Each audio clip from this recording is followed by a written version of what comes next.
Hi, my name is James Shepard, and in this video we're going to talk about how much residual income can you make selling merchant services. How much residual can you make? This is a big question, and to be honest with you, it's actually a fairly complex question. I'm going to make it really simple for this video, and then you can follow up with my blog to get a lot more detailed information. In fact, I have an ebook on my website called 5 Commission Traps that you have to avoid as a merchant services sales rep. And I get really in depth in there, and it will help you to understand that. But I'm going to give you the short and condensed version in this video, all right? So every credit card processing company has what's called a Schedule A.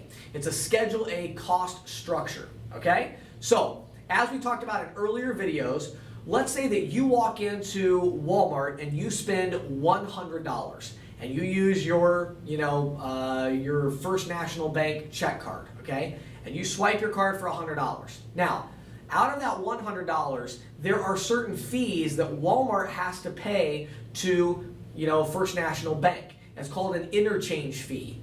And every single credit card processing company in America has exactly the same interchange fees. If you're on our team in Canada, every bank in Canada has the same interchange fees. An interchange fee is just, it is what it is. It's interchange, okay? It's cost.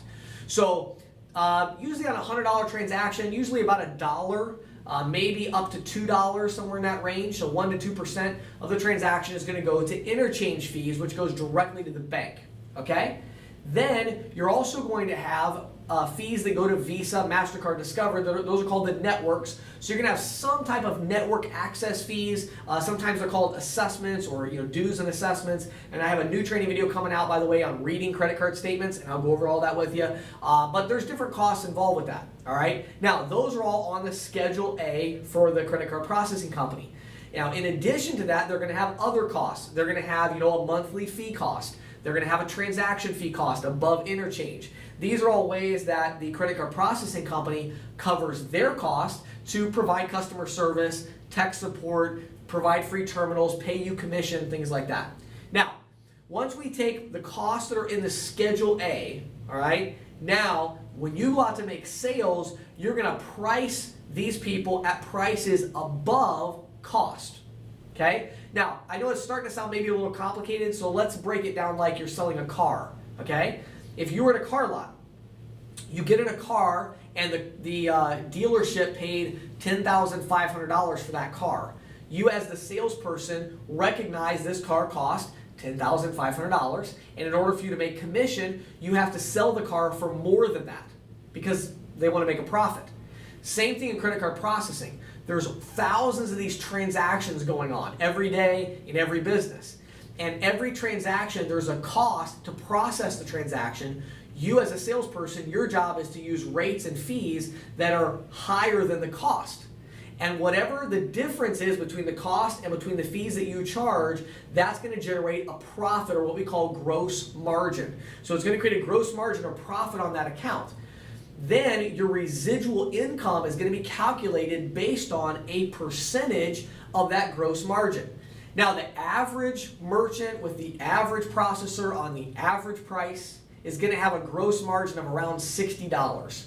So $60 total monthly profit on average.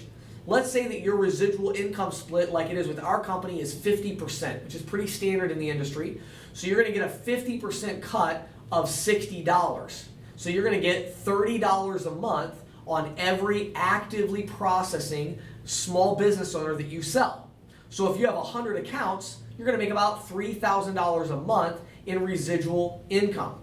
Now, most salespeople will sell around 10 accounts a month if they're full-time. So you can do the math on that. Every month, your residual is increasing by about $300 a month. I also have an opportunity calculator on our website you can download. There's a little screenshot video with it. You can actually put in some numbers and some scenarios. I have some in the video for you, and you can see exactly how much you would make in residual and upfront money based on different sales scenarios. It's really simple to use. It'll help you to calculate. So I encourage you to go to that. Go to our website, ccsalespro.com, and download the opportunity calculator to see how much money you could actually make in this business. But the way residual income works is that it splits it up. Now I'm going to give you one other tip, and then we're done with this video. One of the big commission traps, and again, you can download the book on our website, 5 Commission Traps. One of the big traps that you'll find is that some companies will say, we'll pay you 65%, 70%, 80%. I've even seen some that say they'll pay 95% residual. In other words, you get 95% of the profit. Here's the problem though. What those companies do is 2 things. Number 1, they increase their cost structure. So imagine if I said, you can have half of a pie. Okay? What's the next question you're going to ask? How big is the pie? If the pie is this big and you get half of it, would you rather have half of that pie, or would you rather have a fourth of a pie that's that big? So don't be fooled by a process that comes along and says, oh, these companies, they pay 50%, we pay 95%. Yeah, of what? So what happens is they've increased their cost so much that there's hardly any profit. The other thing they do is they don't pay you anything up front, and they don't provide free equipment. Both of those are vital as you get started in the business. You want the processor taking some risk, fronting you some money, and you also want to make sure you're getting a free pre-programmed terminal so you can very quickly and effectively install a new terminal for a merchant and then move on to the next sale. You don't want to have to be reprogramming old nasty terminals. You want to get fresh, brand new terminals that you can install quickly and easily. So don't sacrifice those things in return for this amazing high residual split. It's a bad trade-off every time, okay? My name is James Shepard. Again, if you want to learn more about joining our team, go to ccsalespro.com and click on the Join Our Team tab. Thanks so much. Have a great day.